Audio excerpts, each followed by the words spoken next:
ہم اس بات پر غور کرتے ہیں کہ بہت سے لوگ دعائیں کرتے رہتے اور ان کی دعاؤں کا جواب نہیں آتا، اس کی کیا وجہ ہے؟ آئیے صرف ایک بات پر غور کرتے ہیں آج۔ یوحنا کی انجیل 15 باب اور 16 آیت میں یسوع مسیح نے کہا کہ تم نے مجھے نہیں چنا بلکہ میں نے تمہیں چن لیا ہے اور تم کو مقرر کیا کہ تم پھل لاؤ اور تمہارا پھل قائم رہے، تاکہ جو کچھ تم میرے نام سے باپ سے مانگو وہ تم کو دے۔ اس کا مطلب اس آیت میں یہ ہے کہ اگر آپ کے پھل قائم نہیں رہتے، اگر آپ پھلدار ڈالی نہیں بنتے اور اگر آپ ایسی ڈالی نہیں بنتے جو پھل لاتی ہے، تو آپ کی دعائیں کبھی قبول نہیں ہوں گی۔ اس بات پر غور کریں کہ پھل لانا کیا ہے، آپ کیسے پھلدار ڈالی بن سکتے ہیں۔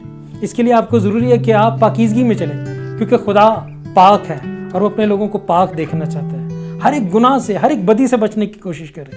یہ ایک بہت بڑا غلط فہمی ہے لوگوں میں کہ ہم گناہ سے بچ نہیں سکتے۔ یسوع مسیح آیا ہی گناہوں سے نجات دینے کے لیے تھا۔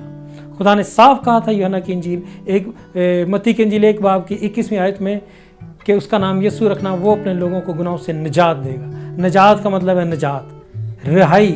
مکمل طور پر آپ گناہوں پر غالب آ سکتے ہیں اگر آپ یسوع مسیح پر ایمان رکھیں، پاکیزگی میں چلنا سیکھیں، اور خدا آپ کو کاملیت کی طرف لے کے جائے گا۔ اس لیے اگر آپ کی دعائیں قبول نہیں ہو رہی تو یاد رکھیں کہ آپ کا پھل قائم نہیں ہے۔ خدا آپ کو برکت دے۔